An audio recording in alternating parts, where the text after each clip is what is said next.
Бүгдээрээ сайн байцгаана уу? Намаа илэл суугтаа тавтаа морилно. Энэ удаад тайлбарлах ном бол Сузуки Югийн бичсэн хамгийн сайн эрүүл бие хэмээх ном юм. Энэ номын ерөнхий агуулга бол жишээ нь ханиад хөрвөл ханиадны юм уудаг, толгой өвдвөл өвчин намдаах юм уудаг. Энэ мэт арга нь буруу биш, үр дүнтэйч зөвхөн гадна илэрч буй шинж тэмдгийг намдаах төдий зүйл юм. Харин анханасаа ийм шинж тэмдгүүд гарахгүй байхад анхаарах буюу өдөр тутмын биеийн байдал эрүүл мэндээ сайжруулах нь чухал гэдгийг онцолж байна. Энэ удаагийн тайлбарыг анхааралтай сонсвол хэрхэн хамгийн сайн эрүүл биетэй болж чадах аргыг мэдэж авах боломжтой. Ном маань дараах сэдвээр өрнөх болно. 1-дүгээрт биеийн таагүй байдлын шалтгаан юу вэ? 2-дугаарт хамгийн сайн эрүүл биеийг олж авах арга. 3-дугаарт эрүүл байх нь сэтгэлийн доктортой байдлыг бий болгодог юм. За тэгвэл эхний сэдвтээ орцгоё. Биеийн таагүй байдлын шалтгаан. Энэ хэсэгт 2 шалтгааныг авч үзэх болно. За эхний шалтгаан бол ихэнх шинж тэмдгүүд соёл иргэншлийн өвчнөөс үүдэлтэй байдаг юм. Соёл иргэншлийн өвчин гэдэг нь нийгмийн өөрчлөлтөөс шалтгаалan үүсдэг орчин үеийн өвчин шинж тэмдгүүдийг хэлдэг. Нойргүйдэл, тархалалт, сэтгэл гутрал, архаг ядаргаа, анхаарал төвлөрөхгүй байх зэрэг нь гаднаас харахад тус тустай асуудал мэт боловч бүгдийг нь соёл иргэншлийн өвчин гэж үздэг байна. Тархалтыг жишээ болгон авч үзье. Америкт 1890-ад оны үед тархалалт өөрөө ховор үзэгдэл байсан бөгөөд биеийн жин нь 100 кг орчим хүнийг гажигтай гэж үздэг байсан байна. 1950-ад оны үед тархалтын түвшин 10%-аас доогуур байсан бол 2010-ад он гэхэд 35% хүртэл өссөн байна. Үүний шалтгаан нь нийгэм хөгжин сайжирснаар хоол хүнсийг их хэмжээгээр үйлдвэрлэх, мөн сахар, гурил зэрэг хүнсний бүтээгдэхүүний үнийн бууралт зэргээс үүдэн орчин үеийн хүмүүс урьд өмнө хизээж байгаагүй хэмжээнд калори, илчлэг их авч эхэлсэнтэй холбоотой юм. Хүн төрөлхтөн олон мянган жилийн турш ан гөрөө төвөрлөлтийн амьдралтай байсан тул хоолгүй байх үе их байжээ. Тэр цаг үед илчлэг бол хамгийн үнэт баялаг байсан байна. Тиймээс бидний тарих амьд үлдэхийн тулд аль болох өндөр илчлэгтэй хоолыг илүүд үздэгээр бүтээгдсэн юм. Өөрийн хүчинд найдвар тавьж тархалтын эсрэг тэмцэнэ гэдэг маш хүнд асуудал юм. Амттай харагдаж буй хоолыг харамгацсан эдмээр санагддаг. Тэр нь ихэвчлэн өндөр илчлэгтэй байдаг. Ийм байдлаар орчин үед тэсвэрлэхэд хэцүү асуудлууд соёл иргэншлийн өвчнөд холбоотой байх нь илбэг байдаг байна. Тархалтаас гадна нойргүйдэл зэрэг асуудлуудын тодорхой шийдлүүдийг дараа нь ярьж өгөх тул анхааралтай сонсоорой. За 2 дахь шалтгаан бол бүх хүний биед үрвсэл байдаг. Үрвсэл гэдэг нь хүний эсийн түвшинд гардаг гал мэт үйл явц бөгөөд биеийн гадна тал төдийгүй дотор эрэхтэнд ч гарч болдог. Харшлын улмаас нүд улаах, хамар битүүрэх зэрэг нь үрвслийн шинж бөгөөд ханиадны шинж тэмдгүүд ч гэсэн үрвслийн нэг хэлбэр юм. Ил тод шинж тэмдгүүд бол анзаарагддаг ч гэсэн далд үрвсэлтэй тохиолдолд мэдэлгүйгээр бие үргэлжлэн шатаж байдаг гэж хэлж болно. Жишээ болгон сэтгэл гутралын талаар авч үзье. Сэтгэл гутралын шалтгаан нь тархины доторх серотонин, дофамин гэх мэт дааврын тэнцвэр алдагдаж сэтгэл санааны хямралыг үүсгэдэг гэх онол хүчтэй хിവэр байсаар ирсэн. Сэтгэл гутралын эсрэг юм нь эдгээр дааврын тэнцвэрийг засах нөлөөтэй ч гэсэн зарим үед дааврын тэнцвэр хэвийн байсан ч гэсэн сэтгэл гутралын хүнд хэлбэрт орох эсвэл им нь үр дүнгүй байх тохиолдол олон байдаг байна. За яагаад ингэдэг вэ гэхээр хүний бие гэмтэх үед цитокин хэмээх үрвслийн бодис ялгарч тэр нь тархины үйл ажиллагаанд нөлөөлдөг байна. Сэтгэл гутралын хажуугаар нойргүйдэл, тодорхойгүй шалтгаанаар бие муудах зэрэг нь мөн л бие доторх үрвсэлтэй холбоотой байж болно. Үрвслээс болж биеийн бүх системүүдийн үйл ажиллагаа сулрах нь тогтоогдсон бөгөөд урт насалдаг хүмүүсийн хувьд биеийн үрвсэл бага байдаг байна. Тэгвэл үрвслийг яаж дарах вэ? Энэ талаар цааш нь хамт бодцгоё. За 2 дахь сэдэв бол хамгийн сайн эрүүл биеийг олж авах арга юм. Энэ хэсэгт 3 аргыг авч үзэх болно. Эхний арга нь гидсний орчныг сайжруулах. Ингэж сайжруулснаар биеийн үрвсэл буурах, ядаргаанд бага орох зэрэгт тустай байдаг. Ингээхийн тулд эсэлсэн хүнс идэж гидсний ашигтай бактериа нэмэгдүүлэх хэрэгтэй. Мөн хоолноос эслэг авах нь чухал юм. Гидсний ашигтай бактериуд нь шимт хижээлийг шингээхэд туслах, ашиггүй бактерийг устгах үүрэгтэй байдаг. Ашигтай бактери байхгүй бол дархлааны систем ажиллахгүй болж архаг үрвсэл үүсэх шалтгаан болно. Гидсэн дотор ойролцоогоор 100 их 80-аас 1000 их 80 бактери байдаг гэж үздэгч тооноосоо илүү төрөл нь чухал байдаг байна. Тухайлбал тарга нь бифидобактери, сөнхчлинийн термофил, флас гэх мэт бактери агуулдаг. Гэхдээ ашигтай бактерийг зөвхөн таргнаас авах нь хангалтгүй байдаг байна. Нато, мисо, кимчи зэрэг өөр төрлийн бактери агуулсан эсэлтсэн хүнсийг хэрэглэвэл сайн. Мөн хоолны эслэг нь гидсний ашигтай бактерийн хоол болж өгдөг.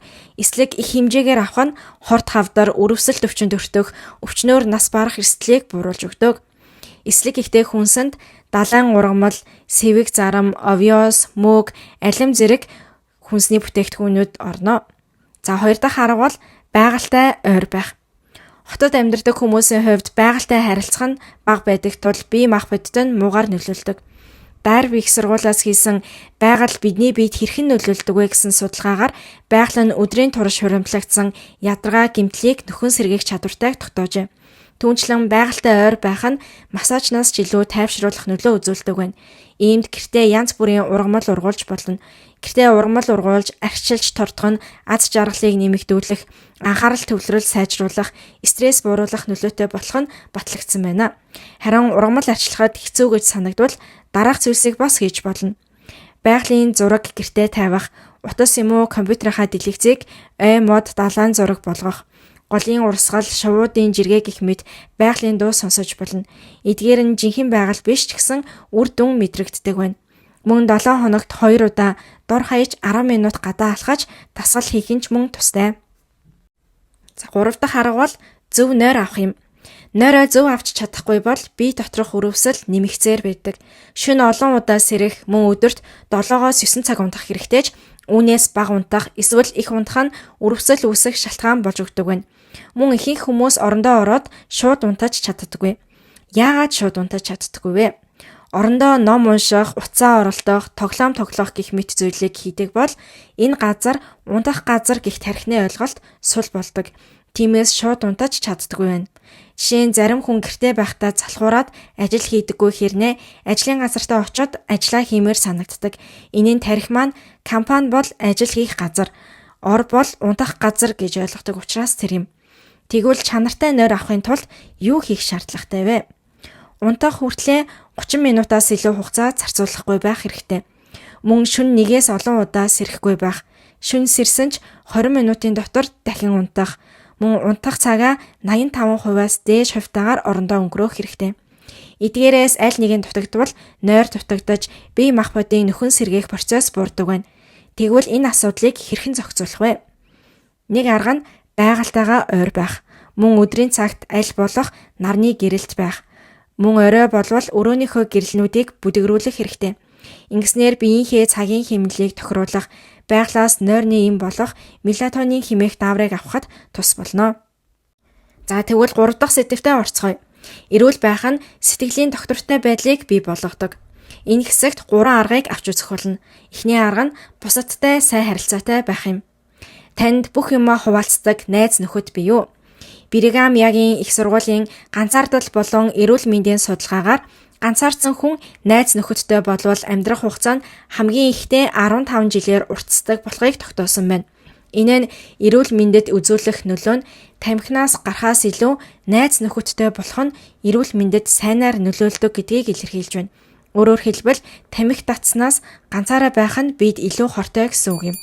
Харвардын их сургуулийн судлаач Роберт Билиндингер профессорын хэлснээр бусадтай сайн харилцаатай байх нь бидний тархийг ч хамгаалдаг байна. Хүрээлэн буй хүмүүстэйгээ сайн харилцаагаа 80 нас хүртэл хадгалж чадсан эсвэл асуудал тулгархад бусдаас тусламж хүсэж чаддаг хүмүүс тархины санах ойгоо урт хугацаанд хадгалах боломжтой байдаг байна. Харин ийм хүнгүй бол тархины санах ой богино хугацаанд мууддаг байна. Ганцаардлаас үүссэн өрөвсөл нь биед болон тархины үйл ажиллагаанд нөлөөлдөг байх нэ. 2 дахь арга бол тодорхой шалтгаангүй түгшүүрийг арилгах юм. Түгшүүр нь орчин үеийн өвчний нэг юм. Түгшүүр санах ой, шүүн тунгаах чадварыг бууруулж нас баралтыг түргэсгэж өгдөг. Шалтгаан нь тодорхойгүй түгшүүрийг энэ номонд бүрхэх түгшүүр гэж нэрлсэн. Мөн орчин үед ийм бүрхэх түгшүүрийг ирээдүй бий болгодог гэжээ. Агнуур төвөрлөлийн үед амьдарч байсан хүмүүсийн талаар бодоод үзье. Хэрвээ зэрлэг амьтанд дайруулбал цогтох уу, тэмцэх үү гэсэн хоёрхон сонголттой. Хоол олдохгүй бол зүгээр л хайж олох, эсвэл үлсэвлэнг тэсвэрлэх хэрэгтэй болдог. Тэр үеийн хүмүүс өнөөдрийг амьдрахад л анхаардаг байсан тул ирээдүйд санаа зовох зүйл байхгүй, зөвхөн тодорхой төгшөөрөл байсан байна. Харин орчин үед ингээд аясаараа яваад байвал ирээдүй маань яах бол хэдэн жилийн дараахаа бодвол илүү их мөнгө олох хэрэгтэй гэх мэт ирээдүйд чиглэсэн төгшөөр биднийг байнга дагдаг. Ирээдүйн талаар бодох тусам санаа зовх нь мэдээж ийм төгшөөртэй хэрхэн тэмцэх хэрэгтэй вэ? Сансрын уудам орчлон, байгаль дэлхийн талаарх бичлэг, урлагийн бүтээл, аврах том баримл зэрэг бүтээлүүдээ үзэж харвал өөрийгөө хичнээн өчүүхэн гэдгийг мэдэж төгшөөр багасж өгдөг байна. Мөн одоогийнхоо энэ мөчөд анхаарах нь үр дүнтэй. 3 дахь арга бол чухал зүйлсээ бичиж тэмдэглэх юм. Орчин үед ажил хийх нь маш их стрессийг дагуулж өгдөг. Энэ номонд стрессийг бууруулах аргыг танилцуулж байна. Өнөөдөр заавал хийх 3 зүйлээ өглөө бүр бичиж хэрэгжүүлэх. Мөн энэ 7 хоногт гүйцээх 3 зүйлээ 7 хоногийн эхэнд бичих. Энэ сард хийх 3 зүйлээ сарын эхэнд бичих юм. Хэрвээ ингэж хийх нь төвөгтэй санагдаж байвал өглөө хийх зүйлээ цаасан дээр бичиж тэр цаасаа нүднийхээ өмнө тавьван ажиллахад л хангалттай. Ингэж хийх нь аз жаргалын мэдрэмжийг нэмэгдүүлдэг болохыг судалгаагаар харуулсан байна. Хийх зүйл тодорхойгүй байвал хүн түгшүүр, стресс амархан автдаг. Харин ингэж чухал зүйлсээ бичснээр анхаарал төвлөрөлт сайжирдаг.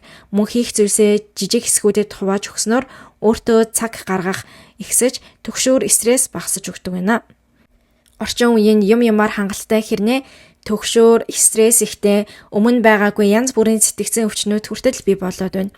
Эдгээр нь бүгд орчин үеийн соёл иргэншлээс үүдэлтэй юм.